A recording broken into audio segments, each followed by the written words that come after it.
जय बाबा स्वामी, जय आत्मेश्वर। माँ, ग्रंथ पठन के भाग 2 का आज 23वां दिवस है और हम हैं पृष्ठ क्रमांक 236 पर।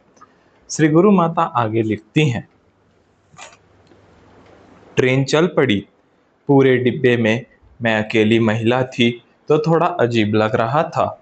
2-4 स्टेशन जाते जाते तो सभी जवान दीदी दीदी कहने लगे।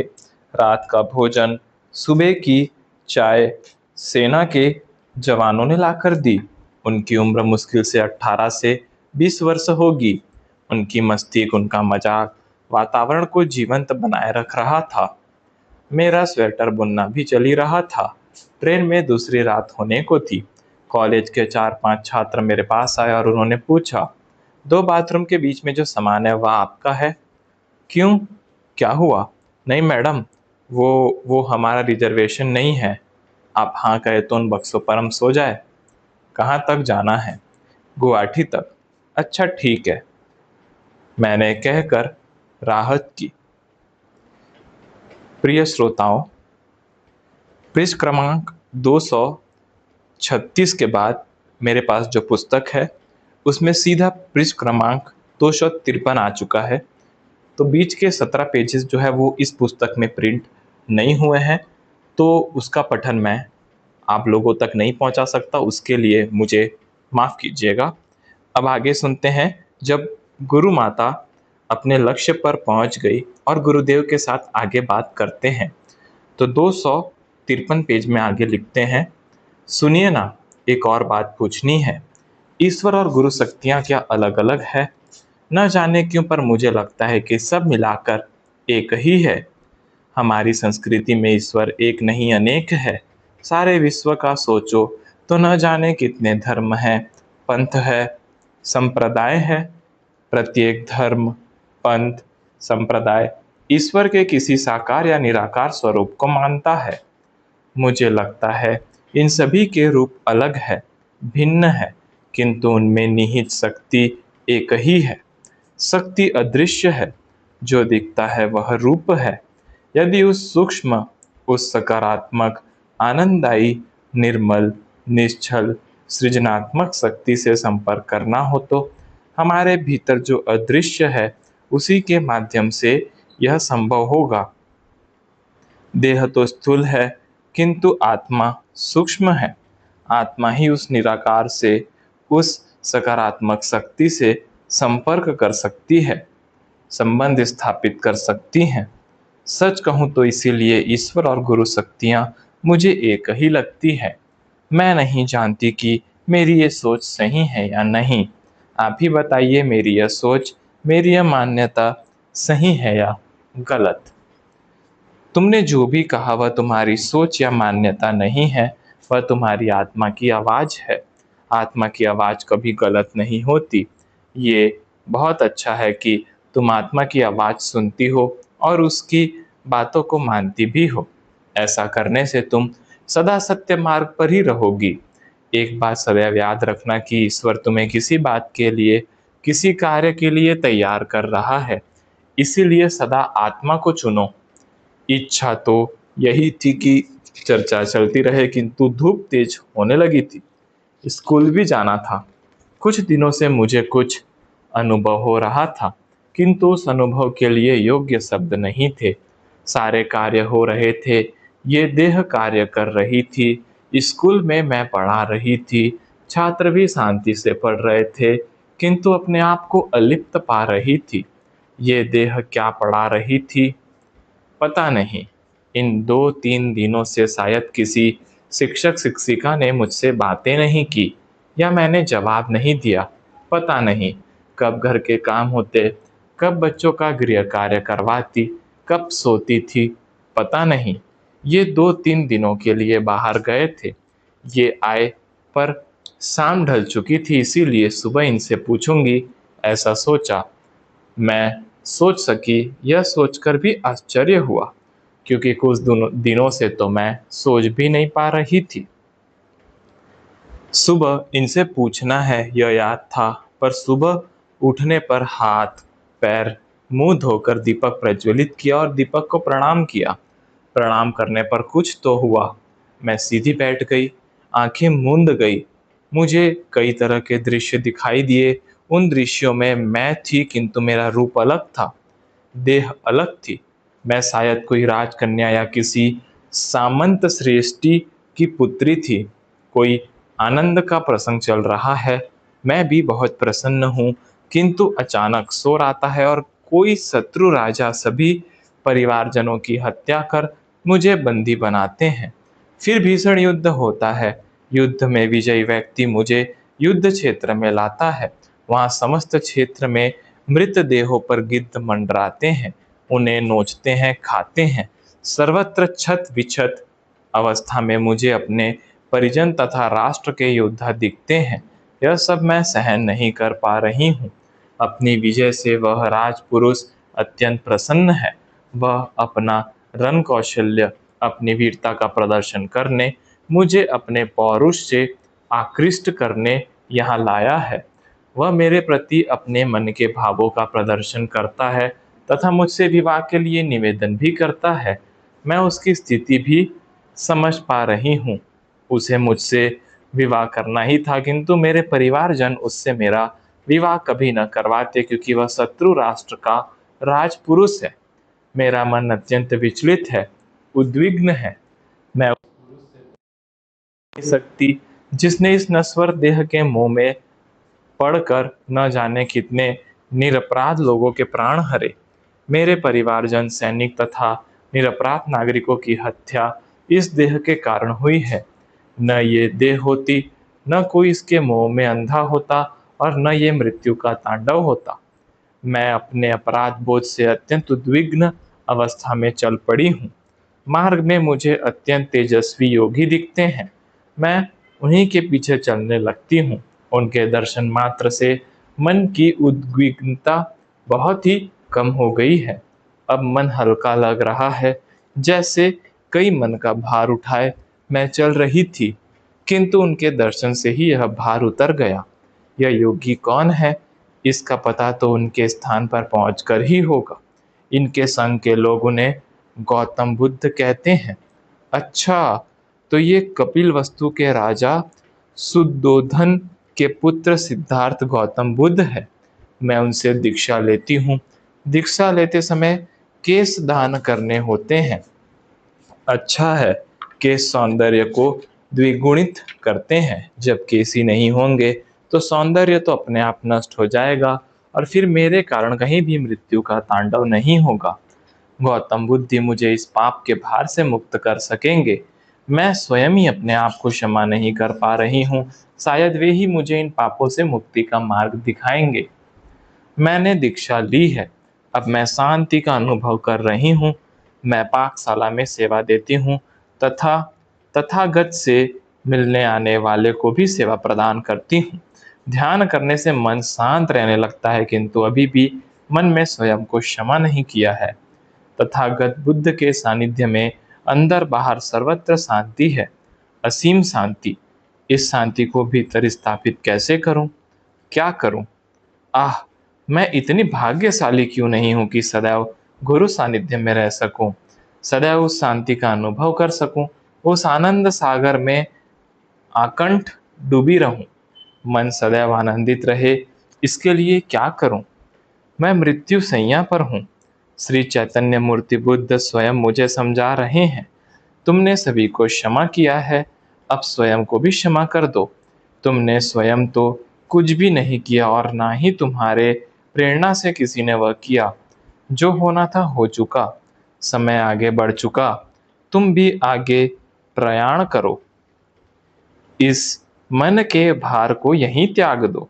मैं अत्यंत क्षीण हो चुकी हूँ, कुछ कह नहीं पा रही हूँ। हे तथागत बुद्ध, आप मेरे साथ रहे तभी मैं इस पाप भार से मुक्त हो पाऊंगी। आप साथ रहे तो मैं मुक्त हो जाऊंगी। आप साथ रहिए, आप साथ रहिए। मैं बैठे बैठे रो रही थी। इन्होंने मेरे दुपट्टे से मेरे आंसू पोंछे। ये लगातार मुझे पूछे जा रहे थे, क्या हुआ? तुम तो ध्यान कर रही थी, तो रो क्यों रही हो? बताओ तो सही कि क्या हुआ? इन्होंने पानी दिया तो मैंने पी लिया। पानी पीकर मन शांत हुआ। मैंने कहा मैं रो नहीं रही थी, आंखों से आंसू बह रहे थे। फिर मैंने इन्हें वो सब बताया जो मैंने देखा था। इन्होंने कहा अच्छा है, अब तुम्हारे सारे चक्र शुद्ध हो गए। गत जन्म में तुम्हारा अपराध बोध का भाव काफी समय तक रहा था, इसी कारण तुम्हारा विशुद्धि चक्र दूषित रहा और वह दोष पिंड दोष के रूप में इस जन्म में भी था। किंतु जन्म के समय तुम मोक्ष की शुद्ध इच्छा लेकर जन्मी थी, इसीलिए अब इस जन्म में तुम्हारी नाड़ी शुद्धिकरण की प्रक्रिया तुम्हारे बचपन से ही शुरू हो गई। दादा ने तुम्हें कितनी कम उम्र में गायत्री मंत्र सिखाया था। तुम जब कॉलेज में जाने लगी तब तुम्हारी सखी तुम्हें उस यज्ञ में ले जाने के लिए निमित्त थी। तुम गायत्री हवन का हिस्सा बनी और नियमित मंत्र जप का निर्णय लिया। जब तुम्हारी सूर्य नाड़ी शुद्ध हुई, स्वतः गायत्री मंत्र का जप जो तुम्हारे भीतर चल रहा था वह बंद हुआ। उसके बाद उसके पश्चात सही समय पर श्री गणपति अथर्वशीर्ष की पुस्तिका तुम्हें उपहार स्वरूप मिली। तुम्हारे पास समय ही समय था, तुमने उसका अनेक बार पठन किया। तुम्हें कुछ करना नहीं पड़ा, स्वयं ही श्री गणपति अथर्वशीर्ष का जप तुम्हारे हृदय में होने लगा। तुम्हारी चंद्र नाड़ी लगभग शुद्ध ही थी, केवल तुम्हारा पिंड दोष शुद्ध होना बाकी था। आज वह भी शुद्ध हो गया। जब पिंड दोष का शुद्धिकरण होता है तब वह दोष क्यों आया, कैसे आया, उसका संपूर्ण दृश्य दिखता है। वह दृश्य अब तुम्हारे पिंड से निकल गया तो वह दोष भी निकल गया। अब तुम्हें अनुभूतियां अधिक होंगी और ध्यान की उच्च स्थिति क्षण में पाओगी। तभी अम्बरीश आया और मेरी गोद में आकर सो गया। आज रविवार है, छुट्टी का दिन है। मन को भीतर से आनंद ही आनंद की अनुभूतियां हो रही हैं और चिड़िया के पंख सा हल्कापन महसूस कर रही हूँ। आज इन्होंने नाश्ता बनाया और सबको बड़े प्यार से खिलाया। नाश्ता होने पर इन्होंने कहा, अब की बार कुछ ज़्यादा ही रुक गया यहाँ, अब मुझे जाना चाहिए। इन्होंने अपना झोला लिया और निकल पड़े अपने गुरु की ओर। इनके निकलने से पहले हम तीनों ने इन्हें चरण स्पर्श कर प्रणाम किया। ये जब भी गुरु की ओर जाने को निकलते हम सभी के विचार 2 घंटे के लिए बंद करके निकलते थे। इस बार भी वैसा ही करके ये निकले। अनुराग तो सब जानता था, अनुभवी था। वह शाम तक कुछ नहीं बोला। औरों के पिता को बच्चों के साथ में देखकर प्रश्न तो उसके मन में भी उठते ही होंगे, किंतु इनके बारे में वह मुझसे कभी कुछ नहीं पूछता था। उसकी ओर देखकर मुझे बुरा लगता था।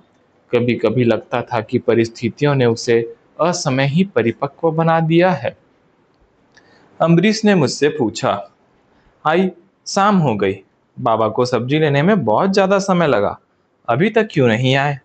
आज दोपहर को आप सब ने भी अच्छी तरह खाना नहीं खाया, मुझे भी मजा नहीं आया।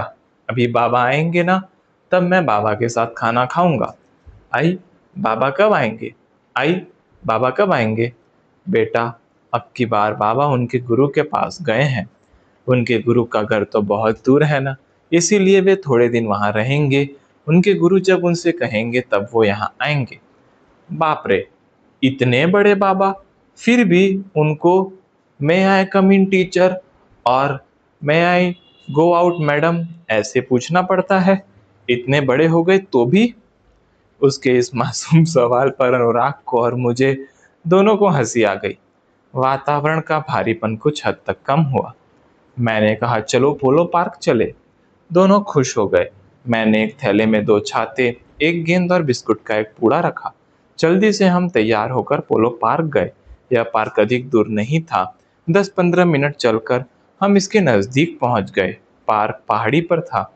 चढ़कर हम ऊपर पहुंचे। इनके साथ ही मैं पहले यहाँ आई थी।